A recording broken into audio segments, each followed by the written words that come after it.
Welcome to the ExecMBA podcast. I'm your host, Brett Twitty, and you are listening to a new episode. On this episode of the podcast, I'm excited to share my recent conversation with Maggie Nelsen. Maggie is the Associate Director of Global Programs for Darden's Center for Global Initiatives, and she and I recently connected to talk more about the global residency experience for the Executive MBA students here at the Darden School of Business. I think you're really going to enjoy this conversation. And as always, if this conversation is helpful for you, please like this episode and subscribe to the ExecMBA podcast so you never miss an update. And remember, you can always check the episode description for links to Darden blogs, social channels, and more. And now, without further ado, here's my conversation with Maggie Nelsen. Maggie, welcome to the podcast. Thank you, Brett. Thanks for having me. It's great to have you here. How's everything? How are you doing? Doing pretty well. We are chatting now in June 2025, so we're about to launch 2 of our MBA global residencies. Our faculty and staff and students are heading out this weekend, so it's a busy time, but a really fun, exciting time. Just for our listeners, so they can have a little bit of FOMO here, where are the global residencies going in this? This is the second travel period for the Executive MBA class of 2026. That's right. So they are going to Brazil and Germany this weekend. So 2 very different places. Brazil. Yeah, a group going to Brazil. We have a group going to Germany. You've been to either of those places? I actually have. I got to travel with Darden to Germany last year. Fantastic program. We have a German faculty who runs that program. And then Brazil is a new location we haven't done in quite a few years. Actually, Brett Twitty did the Brazil program a few years back. And now we're running it back many years later, post-COVID. And so we're excited to relaunch that location. What a different time that was. November 2019. Little did we know that was going to be the last trip we would take for a while. But It was amazing. Different era of the program. We traveled with much larger groups of students at that time. How many people do you know? How many people are going on the Brazil and Germany global residencies? Yeah, we have 24 students going to Brazil, which is a nice size. And then Germany, I think, is filled up this year at 34. So we always cap it at that number typically. Nice. Yeah, we were in Brazil way back in November 2019 with like 60, 65 students. That's a large group to navigate Sao Paulo and Rio. I'll be honest with you. I always wanted, I loved both those cities, but there's some other places in Brazil I wish I had more time to explore. It's a massive country. It's enormous. Like you look on a map, and we obviously flew between Sao Paulo and Rio. I've never been on a flight where I knew that many people. It was a really incredible experience. And Maggie, I'm always happy to chaperone another one of these global residencies. We got to get you back on, Brett. We will. For sure. Well, Maggie, we're going to talk more about global residencies for sure. But let's talk a little bit more about you. Who are you and what's your background?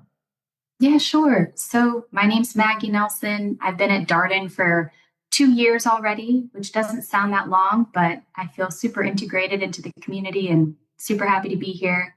Been working in international education for about 10 years now, all in the Washington, D.C. area. Born and raised in this area, so I love it. And prior to this, I worked at U.S. Department of State managing some adult international education programs. And before that, I was at another DC area higher education institution working with graduate students. So love grad students, been working in the professional development, adult learning space for a while now. I'm curious though, how do you get in the global learning space? I feel like you did a whole bunch of global travel right before you joined Darden, if memory serves. That's right. You have a good memory, Brett. I took a little career break, and my husband and I did some global travel for about 6 months, which was really fun. But I also studied international affairs and international education, both bachelor's and master's degree. My time abroad, living overseas after college, really kind of drove me in that direction. So love this world. Do you have a favorite place to visit, or a few places that stand out from all your travels?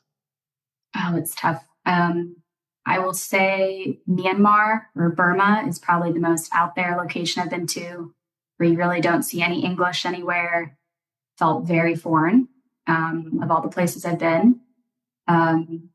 Very cool place to really feel quite immersed and out of your Western context for sure. But gosh, to pick one, I lived in Southeast Asia for a couple of years, so I have a soft spot for Asia, East Asia and Southeast Asia particularly. I haven't been to sub-Saharan Africa yet, so that's kind of on my bucket list. I need to get over there. Well, we do have a South Africa global residency. Will you be going on Mhm. that?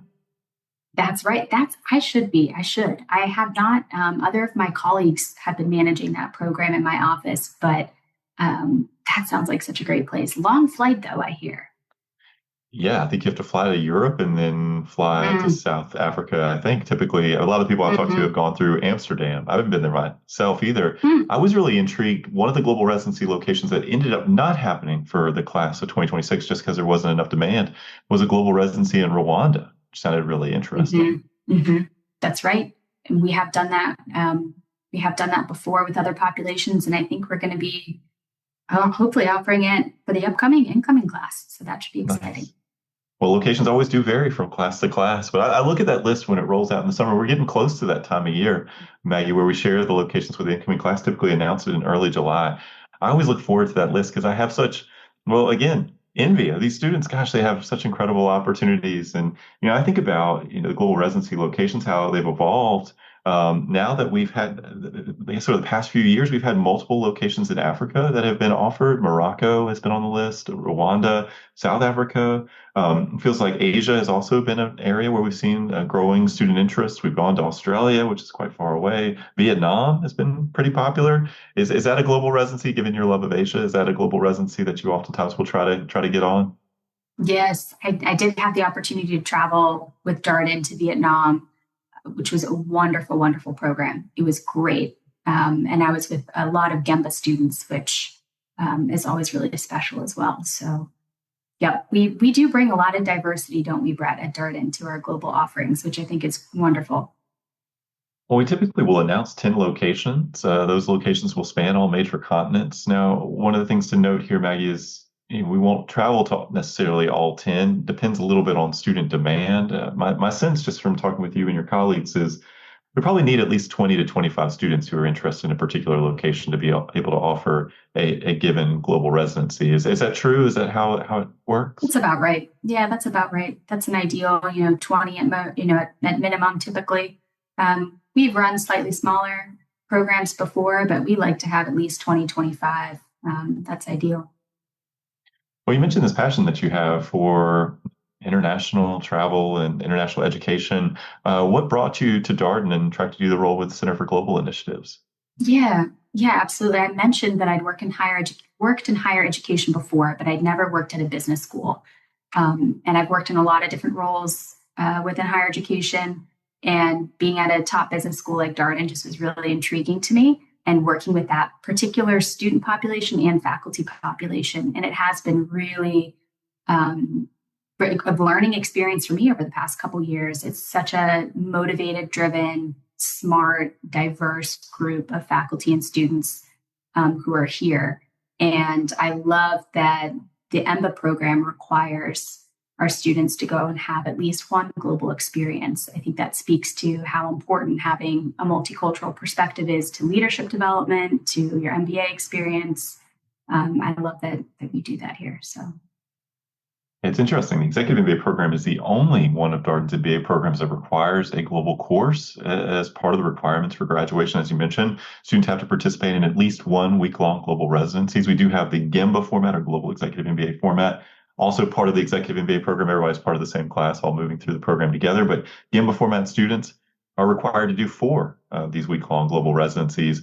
If you compare that to, say, part-time MBA or full-time MBA, students in those programs have an opportunity to participate in a global elective, but it's not a requirement. Our part-time MBA students, for example, can participate in a global elective in the fall of their second year, joining, interestingly enough, executive MBA students on global residencies that are offered during that fall period. But it's not a requirement for those students. I do love that it's a requirement for our executive MBA students because what we see is students will oftentimes go on a global residency and realize they want to do more than one, and they want to have another experience or two or three, and maybe even work up to the GIMBA designation.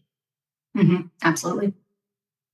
So obviously, it seems like you're enjoying working with working professional students. What have you enjoyed about supporting our executive MBA students and even some part-time MBA students as they participate in these global courses? Yeah, I love all the diversity of experiences they bring.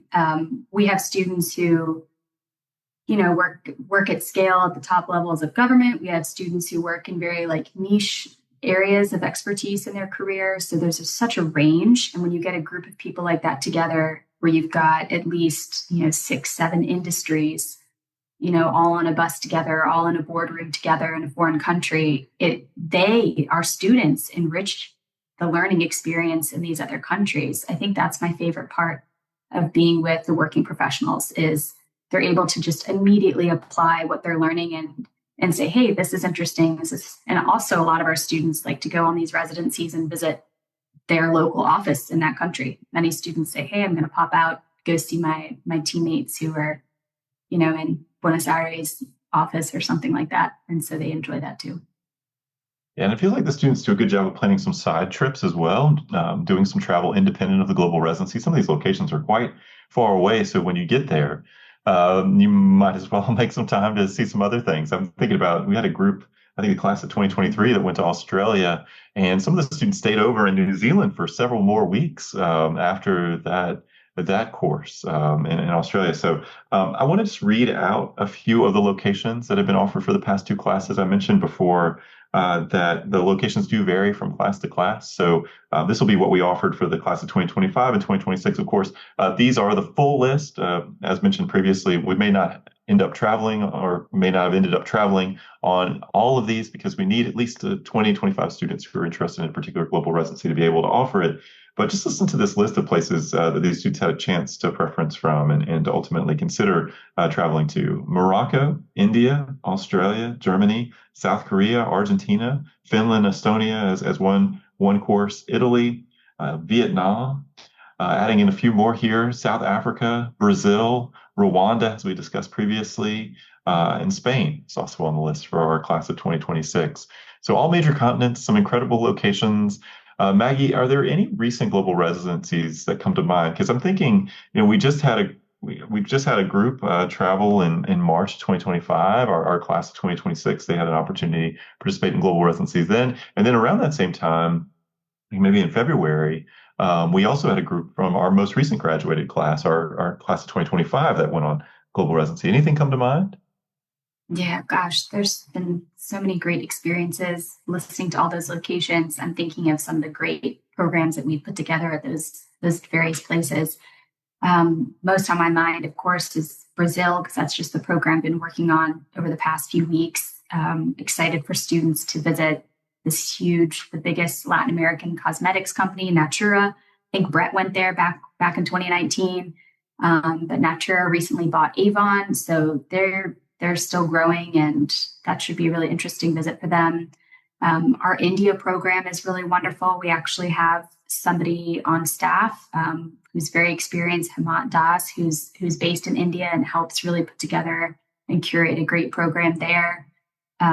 So we're just able to do so many different kind of special and unique visits depending on which location we're in. Sometimes we meet with alumni, sometimes we do a little mini case consulting session at some of these companies. We do really cool tours that just are not open to the public, private meetings with C-suite level people, just things you couldn't set up on your own as a tourist, and being able to experience it with the faculty facilitator and all of your fellow classmates just makes it really unique and special for all the locations.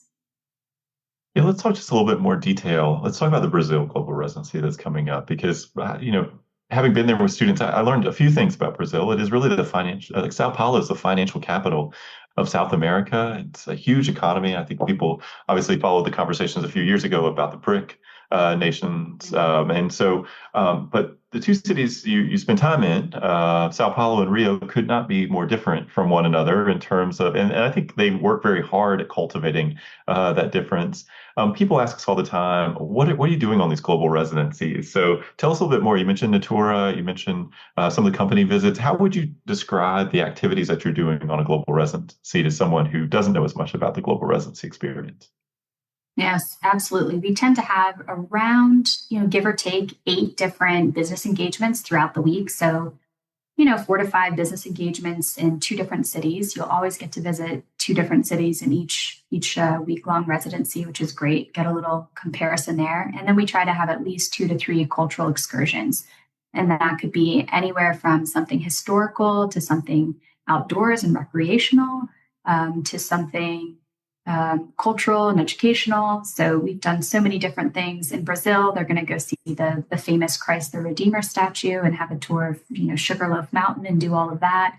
When we're in Argentina, students get to do a tango lesson. So there's always some fun elements, and they help kind of inform the business side of things too. Actually, Brett, for the Brazil residency coming up, we had one of our lovely Darden alumni speak with us at a pre-departure session, and he was telling our executive MBA students that you think of Latin America, you think of more informal, more casual business culture, or more casual culture in general. But he said, in fact, business culture in Brazil is actually a lot more hierarchical in Brazil than it is in the U.S., where in the U.S. it might be all right to just kind of email a CEO and strike up a networking conversation, whereas in Brazil, you need to reach out to the secretary first or something beforehand. So that was kind of surprising. And it's wonderful when we can bring in kind of our own fellow experts and alumni and weave them into some of these experiences. Yeah, I love that. And I can't wait to hear about the student experiences. My favorite thing when people go on these global residencies are the people who come back and immediately start asking about doing additional global residencies. One of the things that we remind students about when they're applying to our executive MBA program is that you're applying to the program. You're not applying to either our MBA or GEMBA format. That's not something you really need to worry too much about through the application process. There is a question in the application where we ask students at this time, are you interested in MBA or GEMBA or both? But you're applying to the program. But if you're admitted, you'll be given your choice of formats, either MBA or GEMBA. And if you decide to accept your offer, it's at the time of accepting your offer that you actually choose your format. Although, as we know, Maggie, people sometimes shift around. You have a little bit of flexibility, typically between the time you make your decision and kind of early July when we start the global residency preference process. But even still, once you start this program, if you start as an MBA student and travel in that first travel period and kind of March of your first year, and you discover that you really love it and you want to do additional global residencies, you can actually work up to the GEMBA designation. You have to participate in 4 global residencies, but that has been done. And let's say you started as a GEMBA student and you find that you can't do 4 global residencies, you can always shift to MBA. So I think sometimes people think about these things as being really fixed, and they're not. There's a little bit more fluidity there, even post-matriculation. That's such a good point, Brett. I hope our listeners heard that loud and clear, because I think there's some anxiety around, I have to make a decision now when I'm matriculating, but you really don't. There's room to shift around either direction once you join. And I think if students are open to that, that just opens up more opportunity to try to make things happen. So kind of building on this question, I mean, we do have a number of MBA students that do a second or third, and then sometimes a 4th global residency becoming GEMBA format students. How do you think, an additional global residency adds to the experience? And what's the benefit of doing more than one global residency? Well, I think the major benefits are twofold. One is you're learning and just having more points of reference. So if you do one global residency, your point of reference is going to be that one country you went to, which is wonderful. But when I traveled to Vietnam with largely a GEMBA group a couple years ago, it was incredible. I could really see the difference between a group of 20 GEMBAs and a group of just 20 MBAs. They are so hard hitting with their questions to high level speakers. They're comparing and contrasting, a tiger economy in Vietnam to maybe a like economy like Brazil that might have once been in that stage, and asking these questions based on their experiences elsewhere. I was in Morocco where the monarchy was really involved in everything. Is it like that here with the political party in Vietnam and businesses? I mean, they're asking better questions because they have these different frames of reference. And the other part that's so wonderful is the opportunity you have. The social camaraderie with your classmates is really, really huge. Once you get into the MBA program, you'll get to see everybody about once a month in person. And by the end of your program, you're going to be really sad, and it's going to be really weird that you're not seeing your fellow classmates every month. And I think our students love spending time together for an entire week, getting a break from their kids, getting a break from their spouse, getting a break from, prepping hardcore for cases for the weekend, and they just get to use all the knowledge they've learned and like bring it to life in a foreign country for a week is such a cool experience for the students. And that's often what they report back to us. Yeah, these are 1.5 credit courses. So you are getting to experience these locations, earning credit for what you're doing there. One of the things that I think is true, and I heard this from students in Brazil, but probably even more pronounced when you go to a place like India or Vietnam or Australia, where the time difference is really significant, you really kind of get out of your comfort zone. You kind of get disconnected from everything else going on in your life. You're kind of just there with that group, having that experience. And I think that's something that's hard to do in today's world, to like fully disconnect. I know that can be harder, let's say, in a weekend residency sometimes for students, because you may have work bubbling up or personal commitments, that kind of thing. But something about going like halfway around the world that helps students, really create that space. To your point about really building those relationships with their classmates, that's an important aspect of the global residency. You do see these groups of students who go on these global residencies together, continue to get together after the global residency and do things socially, which I think really speaks to that social point. Absolutely.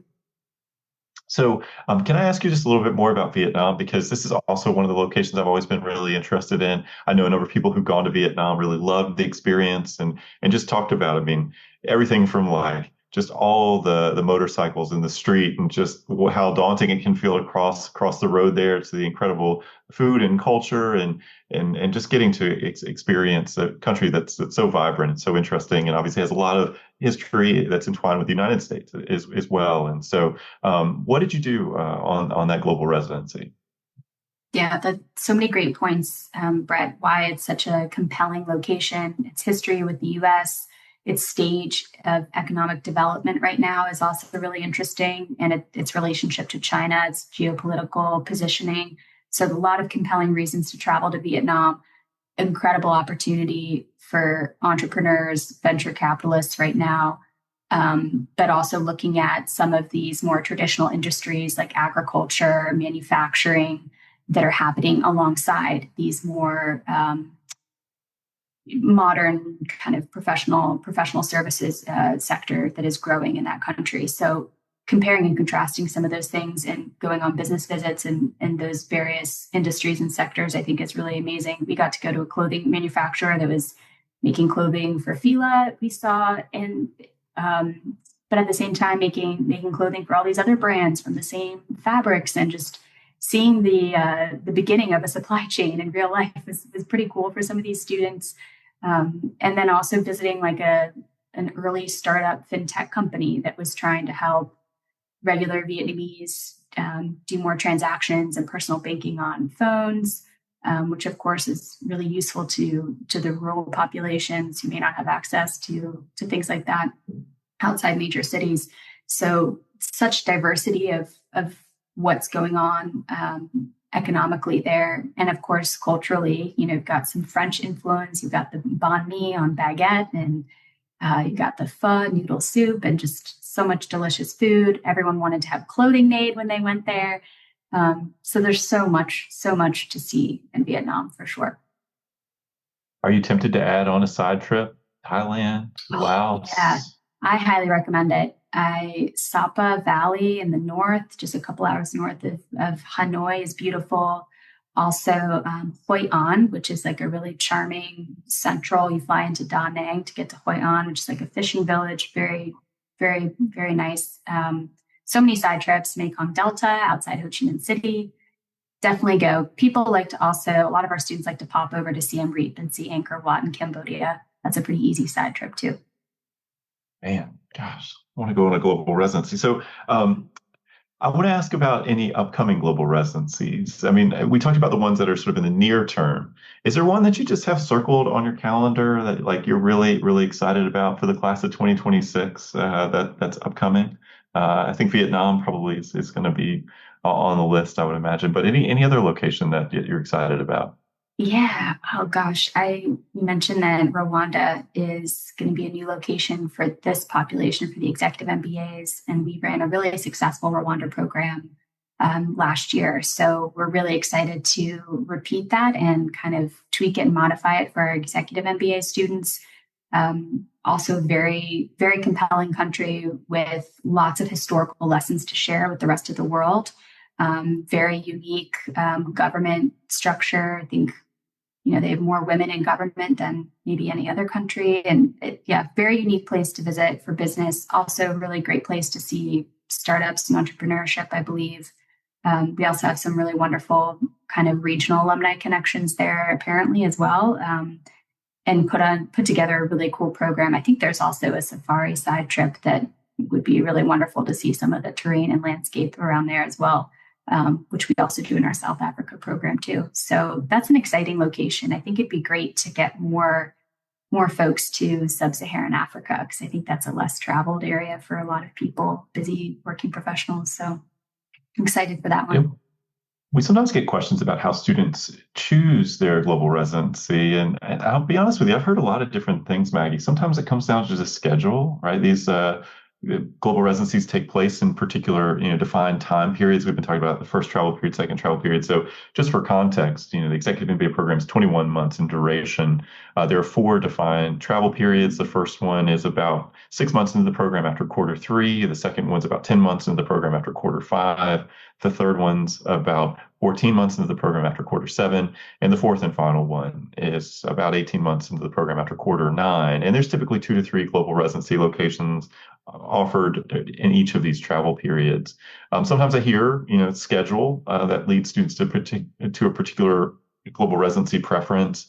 But I'm sure you hear other things from students as to how they may indicate sort of their preference, or what leads them to say, I want to do this global residency or these global residencies. Yeah, it is very dependent on student particular interests. You're right, Brett. Some students, as I mentioned, they might have a ton of coworkers in Germany and they want to travel to Germany because they've worked with so many clients or customers or colleagues that are based there. And that's part of why they want to go. Other students just want to travel with Darden because they believe that Darden can kind of give them that experience that they wouldn't necessarily go there on their own otherwise, such as India or maybe Vietnam. Finland, Estonia is often not on people's radar. And so they're really excited that Darden's offering a program there, because they're just thinking to themselves, I don't know if I'd go here on my own. I don't know how I would plan a trip here on my own. So might as well go with Darden, let them take care of it for me, which I think is a pretty good reason.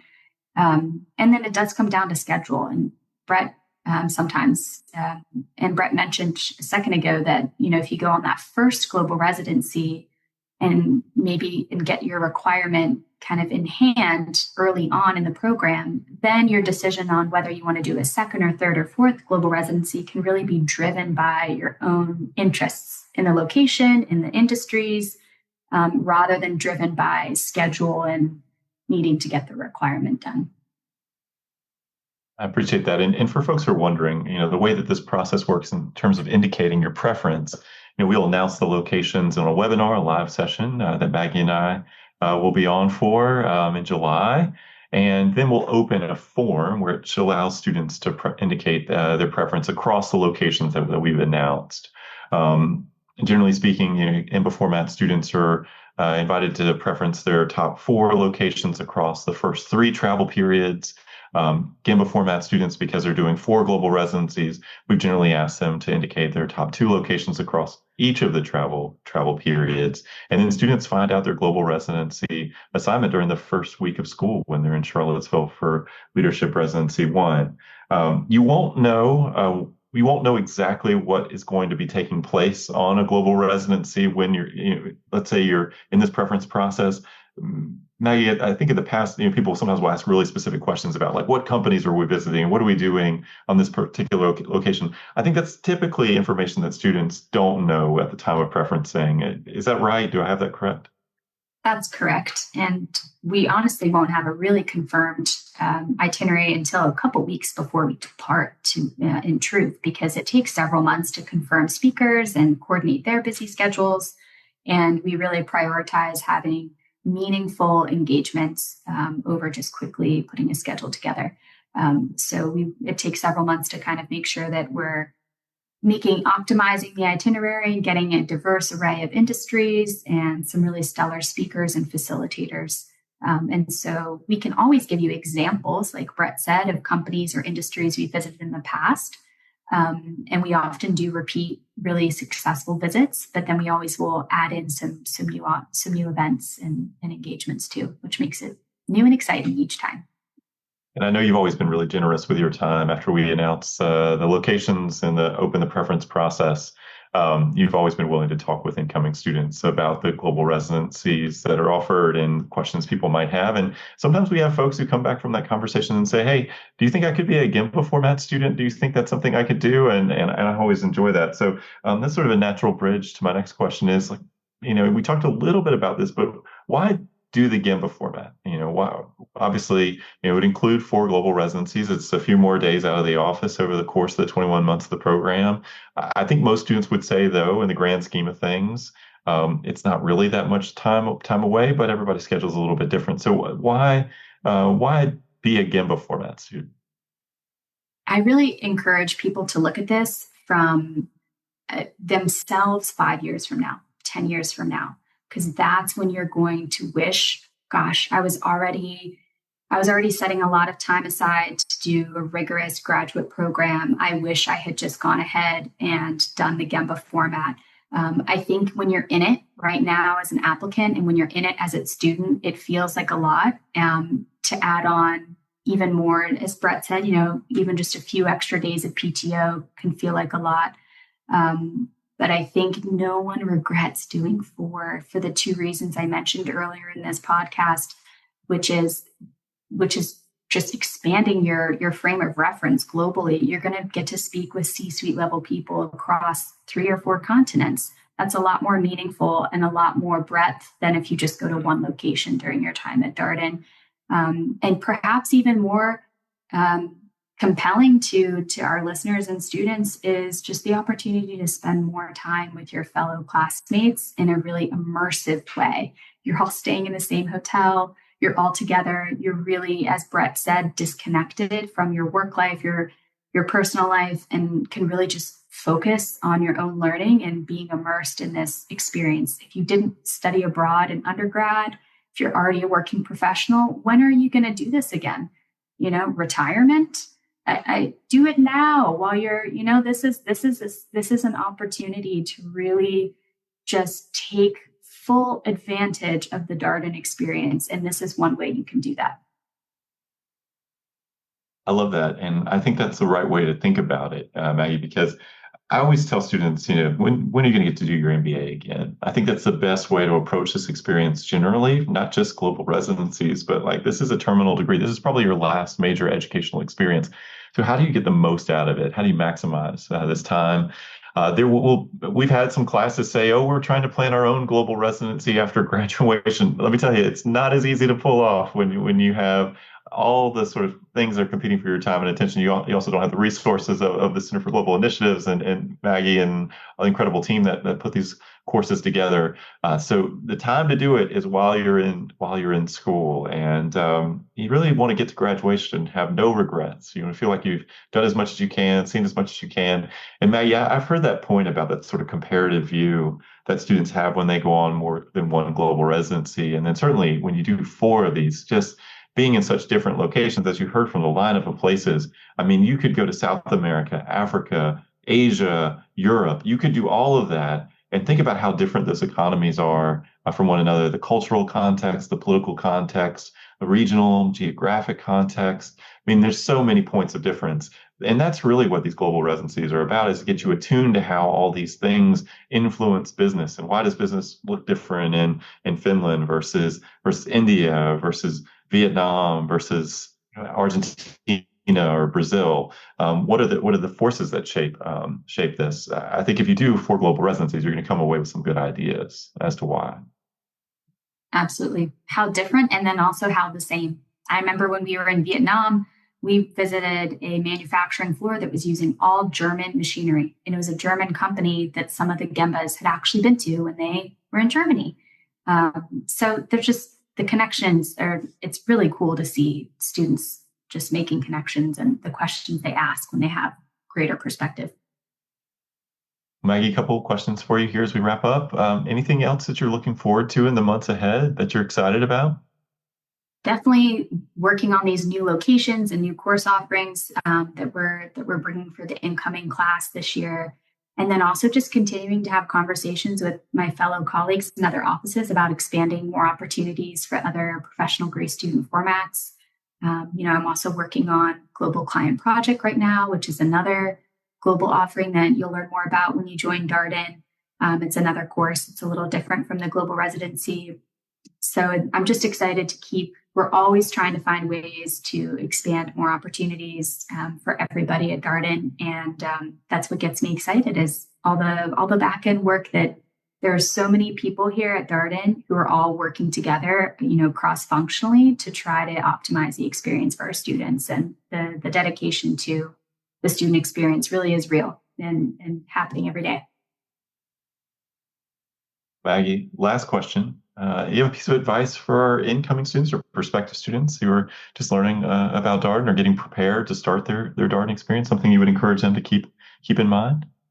Yeah, we've already touched on this for a moment, Brad, but if I could give one specific piece of advice related to the global residencies, it would be to travel in the first window. You will only be one semester in to your Darden experience. You'll still be in the core curriculum. If you think you're busy then, wait how busy you'll be the summer after and the fall after that. Get your requirement completed, and then you can just fantasize and think about if you want to do additional global residencies. And you'll be the special people in your class you did at first. You'll be giving advice to all your classmates about how to get ready for their global residency when they do it for the first time in June or in the fall.